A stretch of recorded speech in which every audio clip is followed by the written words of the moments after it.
আজকে আমাদেরকে ভারত আগ্রাসন করতে চায়, ভারতের আধিপত্য বিস্তার করতে চায় বাংলাদেশে। দীপ্ত কণ্ঠে ঘোষণা দিতে চাই, বাংলাদেশের একজন যদি শিবির থাকে, এই বাংলাদেশের ইসলামী আন্দোলন এবং বাংলাদেশের সার্বভৌমত্ব রক্ষা হবে ইনশাআল্লাহ। এটা বিনষ্ট হতে দেব না ইনশাআল্লাহ। ইউরিদুনা লিইউতফিউ নূরাল্লাহি বিআফওয়াহিহিম আল্লাহু মুতিম্মু নূরিহি ওয়ালাউ কারিহাল কাফিরুন।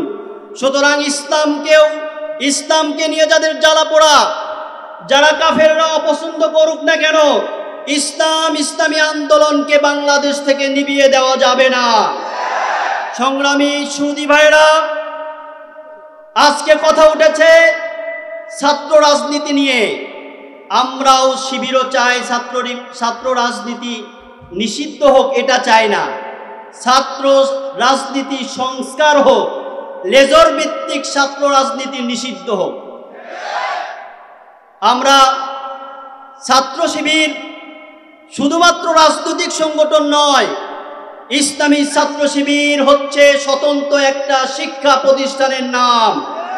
তার প্রমাণ আমাদের রয়েছে সুন্দর সিলেবাস, আমাদের রয়েছে সুন্দর তাফহিমুল কোরআন, বিশ্বের শ্রেষ্ঠ তাফসির, আমাদের কাছে রয়েছে ইসলামী সাহিত্য, হাদিস এবং কোরআন, এবং সুন্দর সিলেবাস রয়েছে। এবং যে সিলেবাস মাদ্রাসা কারিকুলাম এবং সাধারণ শিক্ষার সমন্বয় সাধন করে একজন আদর্শ দেশপ্রেমিক নাগরিক তৈরি করতে উদ্বুদ্ধ করে। সংগ্রামী সুধী বন্ধুরা, আজকের এই বিশাল সুধী সমাবেশ থেকে ঘোষণা দিতে চাই, আজকে আমাদেরকে ভারত আগ্রাসন করতে চায়, ভারতের আধিপত্য বিস্তার করতে চায় বাংলাদেশে।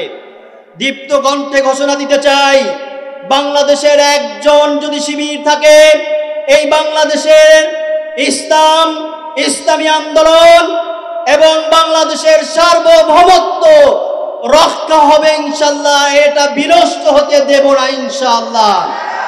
এক্ষেত্রে ছাত্র শিবিরকে যেমন আগে থেকেই অগ্রণী ভূমিকা পালন করতে দেখেছেন, আগামীতেও যত বিপদ মুসিবত আসুক না কেন, যত শিবিরের উপর স্টিম রোলারি চালানো হোক না কেন, শিবির মাঠে থাকবে, বাংলাদেশে কাজ করে যাবে ইনশাআল্লাহ। সকলকে ধন্যবাদ জানিয়ে আমি আমার সংক্ষিপ্ত কথা এখানে শেষ করছি। বাংলাদেশ ইসলামী ছাত্র শিবির জিন্দাবাদ, বাংলাদেশ জিন্দাবাদ।